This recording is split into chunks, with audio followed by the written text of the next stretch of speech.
Hello guys, meron akong nakita dito, isang uri ng nakakain. Ito, marami dito yung hindi pa nakakaalam. Bali, parang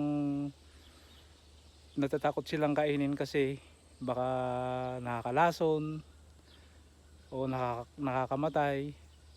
Pero ni-research ko to, nakakain pala. Tingnan nyo to guys. Yan. Tumutubo lang siya mga idol sa mga gilid-gilid. Ito sa gilid lang ng daan. Kahit saan, tumutubo lang siya. Kung saan mapadpad yung mga seeds niya, tumutubo siya. Ayan.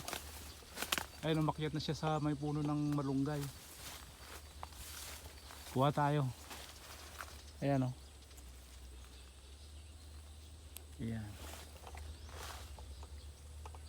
Guys, paki-comment sa comment section natin kung anong tawag sa inyo nito.